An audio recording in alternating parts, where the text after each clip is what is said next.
Salut les amis, j'espère que vous allez bien. On va parler tout doucement parce qu'il est, je crois qu'il est très tard, hein. Il doit être, il est 23h11. Alors je vous incite cette vidéo.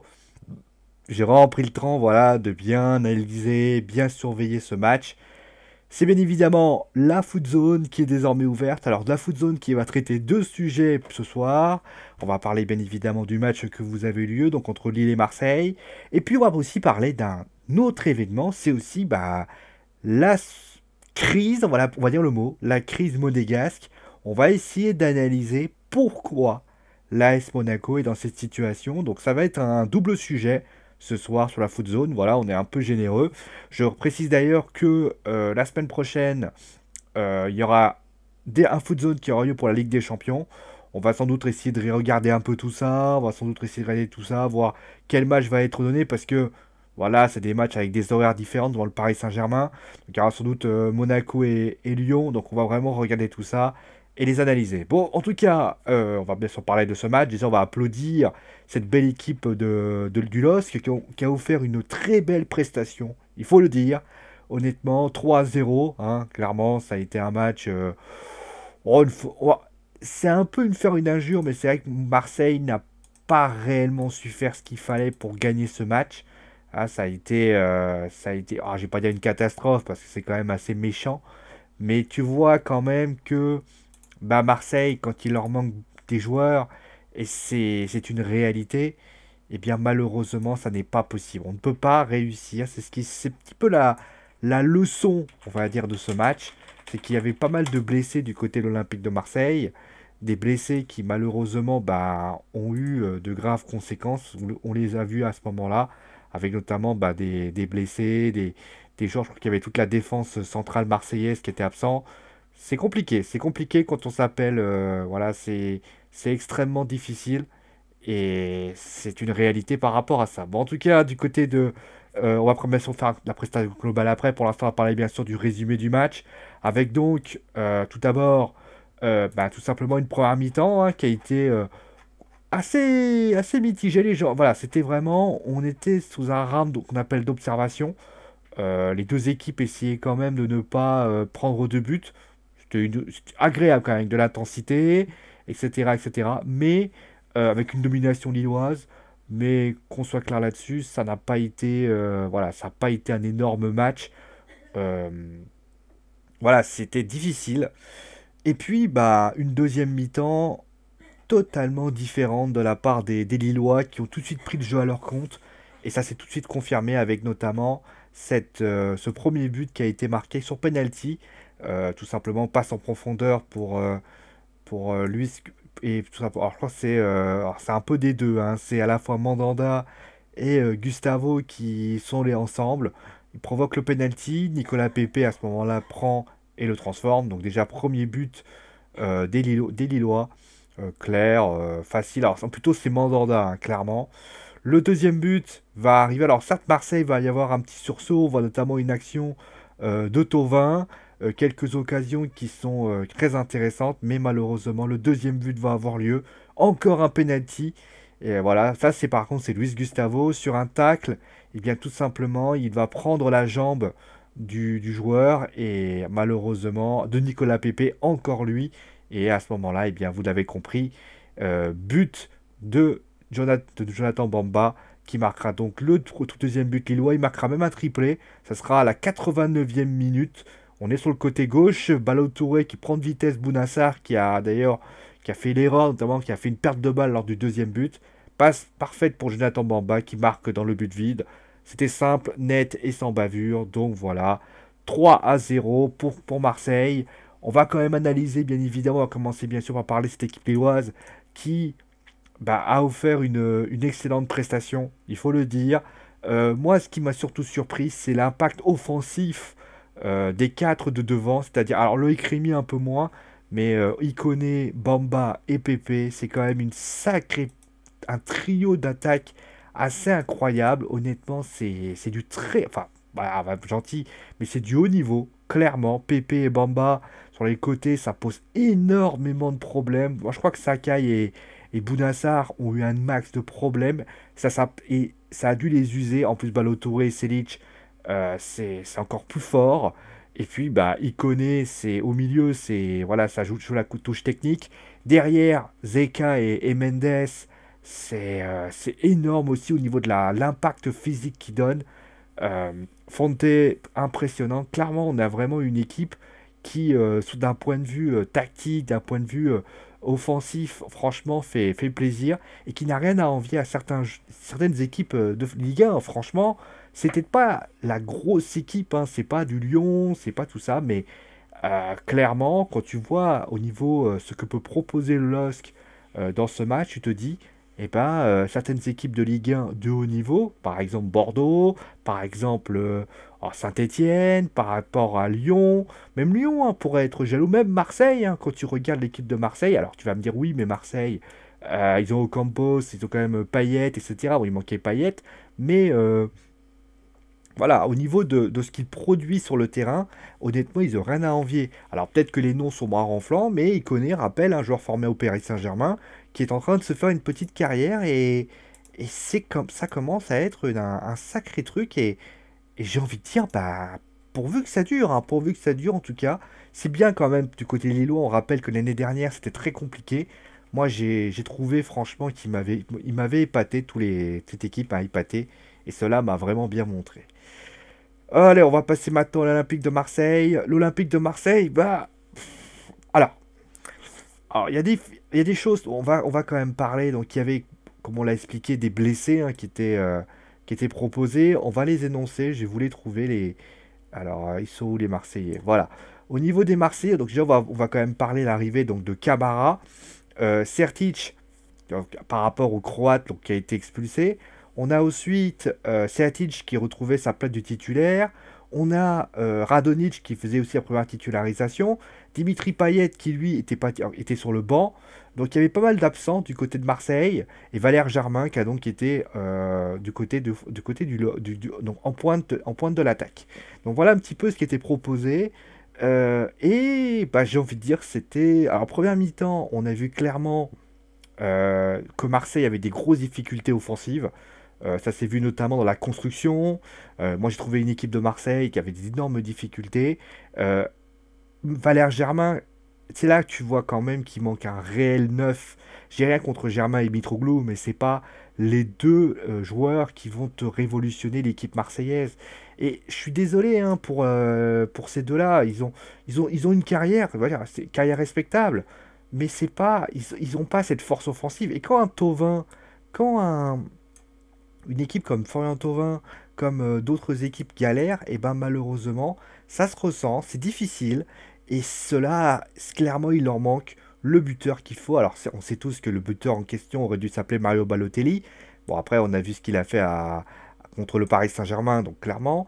Mais il y a beaucoup de joueurs. Après, au milieu de terrain, il y a quand même des gros problèmes. Je veux dire, on va quand même les citer. Dire la présence de Luis Gustavo en défense, c'est un immense problème et pose un max de soucis. C'est pas du tout son poste. On peut faire ça avec des équipes. On sait que par exemple, quelqu'un comme Thiago Motta le faisait au Paris Saint-Germain, mais il y a des joueurs qui n'y parviennent pas. Vous voulez parler un exemple? Bah, Jérémy Toulalan. Rappelez-vous, Lyon avait essayé de faire ça. Ça avait duré 4 matchs, je crois.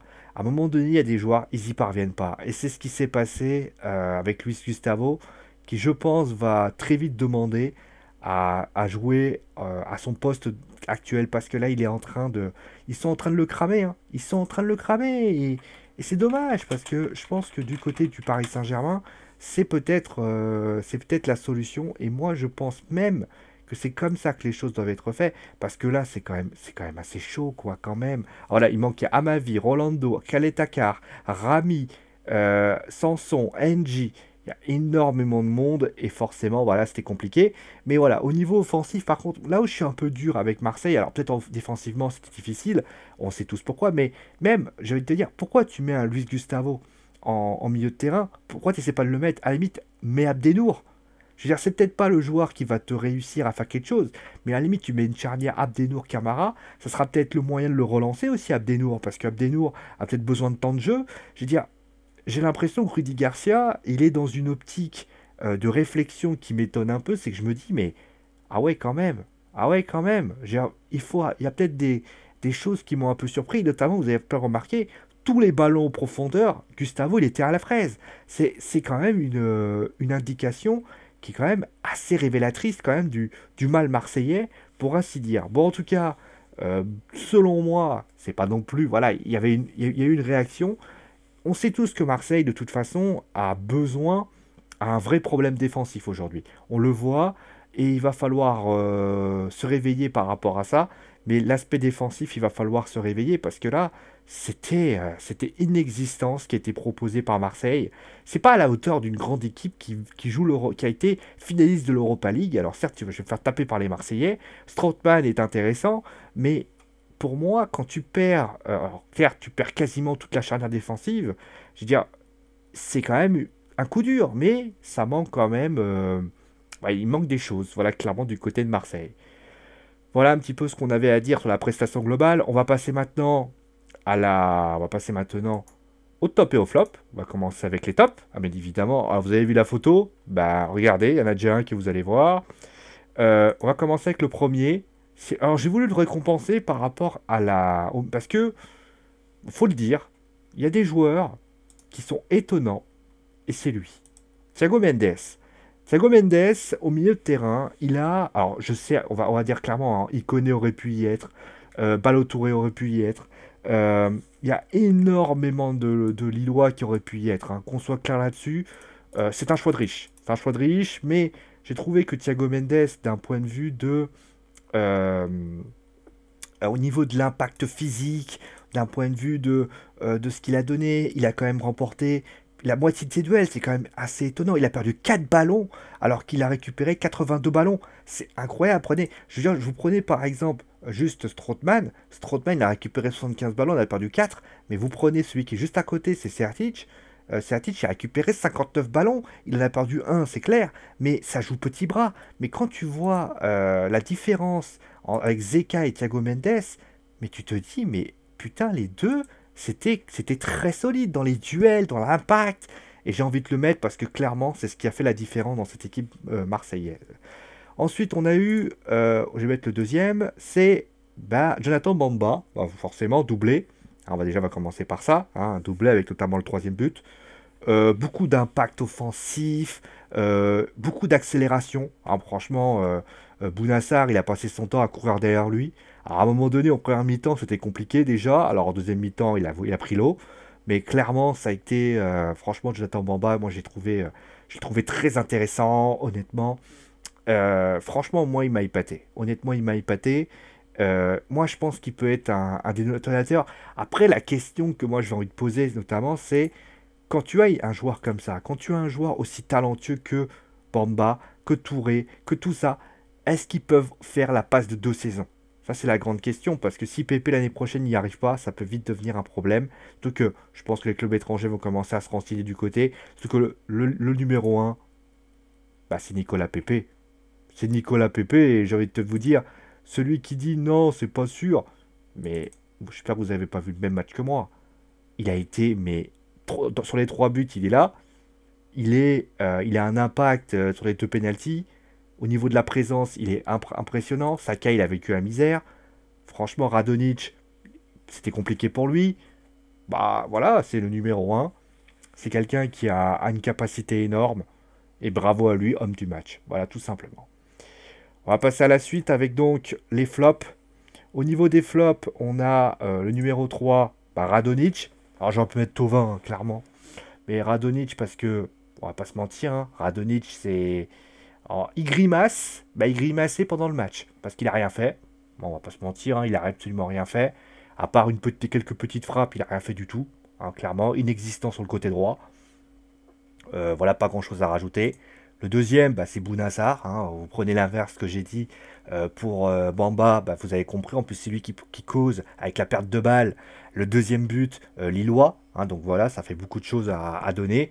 Et puis le premier, alors le premier, j'ai un crève-cœur parce qu'il n'est pas totalement responsable. Bah, c'est lui Gustavo. Je me souviens d'ailleurs que je l'avais mis plusieurs fois top numéro 1 l'année dernière. Mais c'est vrai que c'est une énorme désillusion. Mais d'un côté, quand tu le mets défenseur central et que c'est pas son poste, tu peux pas t'étonner à ce que les choses ne se passent pas bien. Tu peux pas t'étonner à ce que la catastrophe est arrivée. C'est un joueur qui a besoin d'être au milieu de terrain, c'est son poste favori. Tu le mets en défense. Abdenour, il aurait pu faire dépanner. Mais non, tu le mets à la place. Bah, résultat, bah, ça a été une déception. Ça a été une grosse déception pour lui. Et j'espère en tout cas qu'il va récupérer son poste de milieu de terrain parce que là, c'est là où il est le meilleur. Parce que là, ça a été une énorme désillusion. Et clairement, bah, ça a été une tristesse. Voilà, une tristesse pour lui. J'avais mal pour lui. Hein, j'ai mal pour mon Luis Gustavo, comme dirait Gilles Verdez. Voilà un petit peu ce qu'on pouvait dire sur les flops et les tops. Donc dites-moi d'ailleurs si vous avez pensé, si vous avez apprécié, voilà, si vous pensez qu'il y a d'autres tops qui doivent être désignés. Voilà un petit peu ce qu'on pouvait donner. On va passer maintenant au deuxième. On va passer bien évidemment au deuxième sujet. C'est l'AS Monaco. L'AS Monaco qui, vous le savez, vit une saison, un début de saison, même une saison maintenant, parce que ça commence à faire longtemps. L'AS Monaco qui est donc maintenant, on va prendre la Ligue 1, au niveau du classement, qui est 18e du championnat, avec simplement une victoire, 3 nuls et 4 défaites.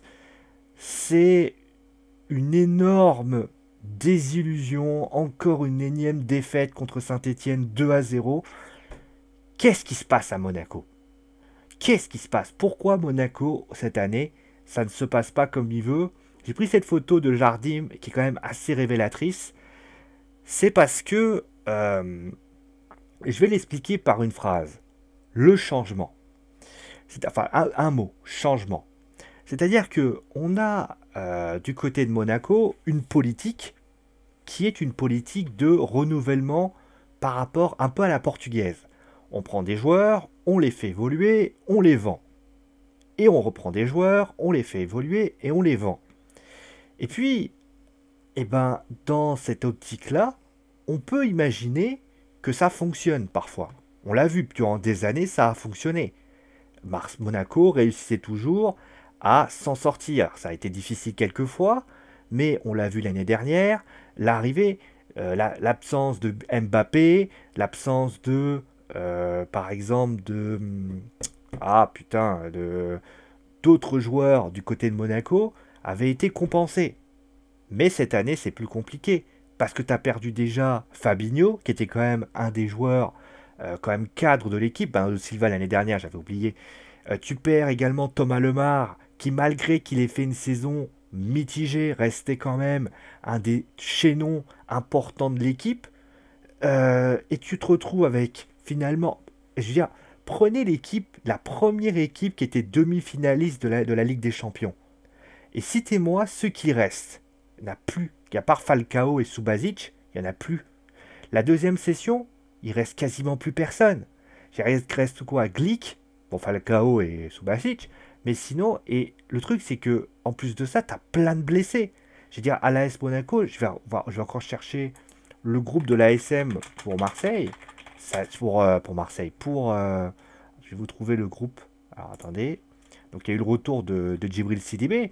Mais sinon, il y a eu énormément de blessés. Il y a donc Golovin qui est blessé. On a Pierre Gabriel qui est blessé. Mais en plus de ça, vous avez Subasic, vous avez Radji. Vous avez un nombre impressionnant de blessés qui fait que forcément, c'est compliqué. En plus de ça, il a du côté de Saint-Étienne mis de côté un mec comme Gemerson, qui on peut dire ce qu'on veut, aurait pu lui être utile, on le veuille ou non.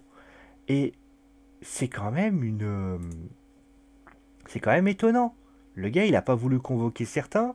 Ronny Lopez, qui bien sûr est blessé, Jovetic qui est blessé. Euh, c'est un peu incroyable ce que fait. En plus, Jardim, je trouve qu'il est en panne d'inspiration, mais comment on peut lui en vouloir?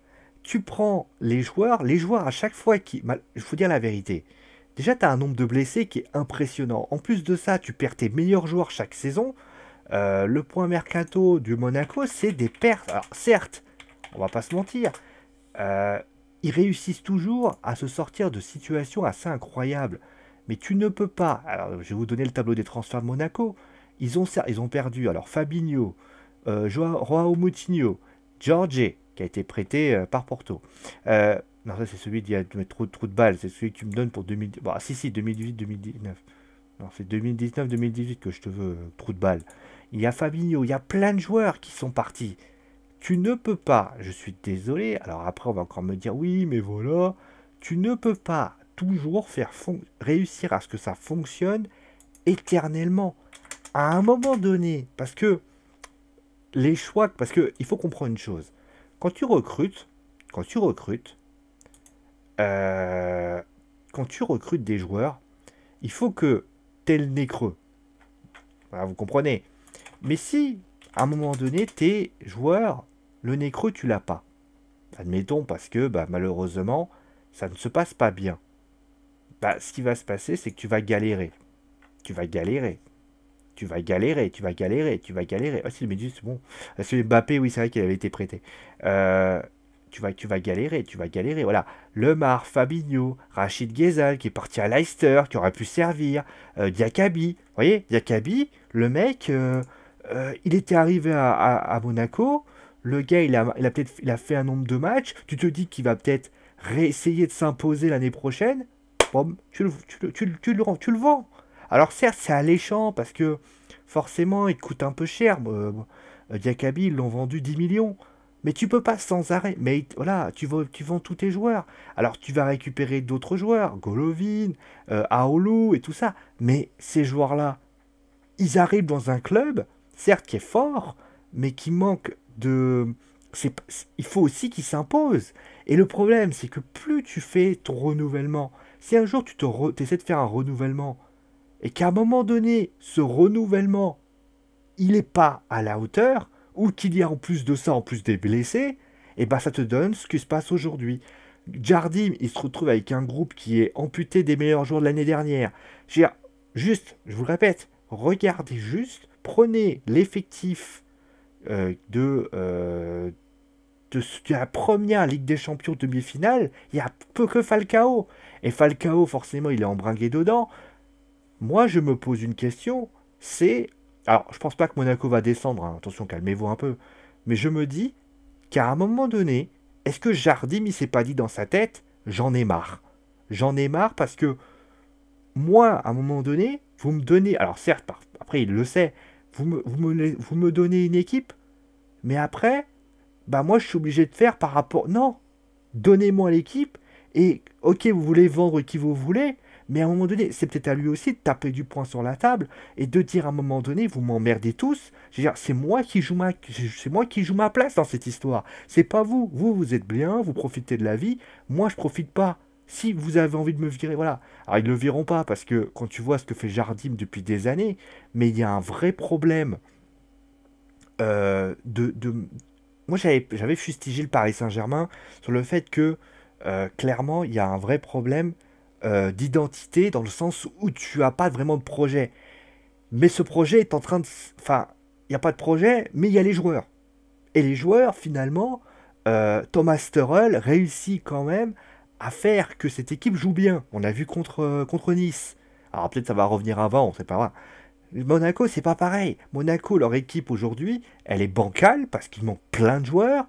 Des joueurs qui auraient pu être utiles l'année dernière, qui ne sont plus là. Il y a plein de joueurs, il y a plein de problèmes. Et clairement, moi, je pense que Monaco, ben, c'est malheureux, mais ils vont faire une mauvaise Ligue des Champions. Et ça va nous peser pour la France, parce que je sais que l'indice UEFA, ça pousse pas dans les arbres. Et l'autre côté, eh ben, désolé de le dire, eh ben, Monaco, ben, ça va être une fin de saison compliquée. Et on le voit par rapport à l'état d'esprit, par rapport au jeu monégasque. On a bien ce sentiment. Ah, ça contre Saint-Etienne, c'était un peu mieux. Mais on voit clairement que du côté de Monaco, eh ben, Jardim, pour la première fois, il se retrouve dans une situation où il se dit, je vais peut-être vous trouver la déclat de Jardim. Je vais vous trouver la déclat de Jardim. En plus de ça, vous avez la Ligue des Champions. Alors certes, il trouve du positif. Est-ce que je peux vous trouver ça, tiens. Alors il dit, c'est un match dans lequel nous avons progressé par rapport à la rencontre contre Angers. Hein. Nous n'avons pas eu de tir cadré face à Saint-Etienne, nous avons eu des bonnes situations. Le gardien Stéphano a réalisé de bons arrêts, c'est vrai. Nous avons commis des erreurs. Voilà, c'est des erreurs défensivement, c'est pas terrible. Il faut que ça... Voilà, et là, clairement, c'est le problème et ça peut pas aller. Voilà, clairement. Bon, on va s'arrêter là pour aujourd'hui. De toute façon, il faut que j'aille dormir parce que je travaille demain. Ah bah je me suis trompé de photo, tiens. Bon, c'est pas grave, on va... Tiens, je sais quoi. Attendez, hop, hop, voilà. Voilà, c'est aussi simple que ça, hein, clairement. Vous savez, juste pour savoir si je fais ça, ça pose. Ah, ça passe pas. Ah bah c'est magnifique. Je peux faire ce que je ne ferais pas ça. Bon allez, merci à vous tous d'avoir suivi l'émission. Je vous fais des gros bisous. Et je vous dis bien sûr à très vite pour un nouveau Foot Zone. Allez, ciao tout le monde. Et bonne nuit, hein, si vous dormez.